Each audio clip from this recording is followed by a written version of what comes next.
As I've actually been hired recently for several security assessments to come in and look at the mobile security environment of these businesses.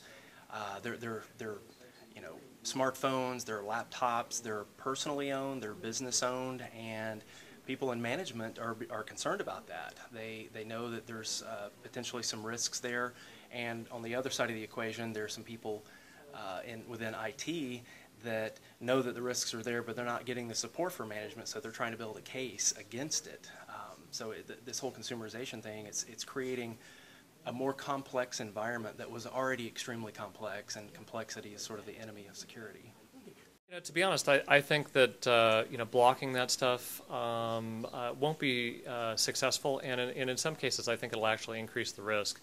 And I think of consumerization more broadly than just, I own the device and I brought it in and connecting it up. There's consumer applications out there, social computing, social media, apps that people download. Those are consumer apps going on corporate devices, even if the corporation owns the device. So I think, the concept of consumerization needs to span not only the applications, but the physical assets. We've been relatively aggressive in moving towards consumerization. We've almost a year ago allowed for your personal smartphone to be hooked up and get email or contacts and calendaring information. And we've seen a big improvement in the deployment of that and productivities for the employees. There are risks, as Kevin mentioned, but if you address them in terms of the technical controls, the expectations for the employees, deal with the HR issues, you can manage the risk and get the benefits.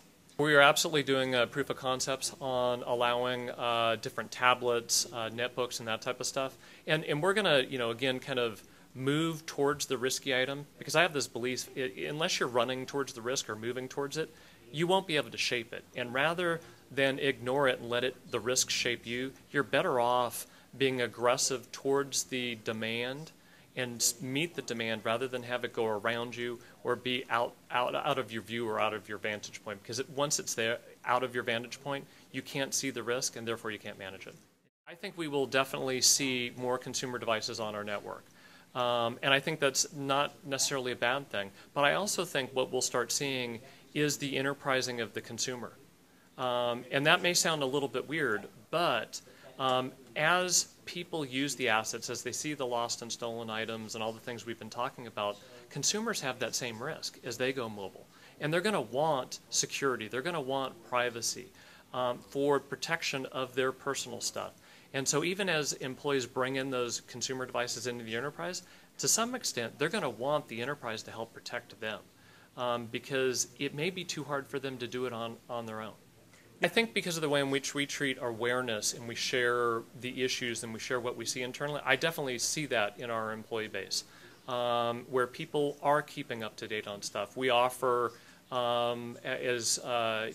our employees what we call a homeware program, where they can get the antivirus, they can get updates, and it's essentially covered in our corporate contracts with some of our suppliers. So we try and extend the protection we provide in our enterprise, such that the employee kind of gets an employee benefit and can extend that into their home. And even our awareness stuff, it speaks to where you work, where you live, where you play. We've done articles and awareness on protecting your children online, because we want people to have the comfort for the technology, and we want them to really kind of in all aspects of their lives think about information protection, whether it is Intel's information assets or their own.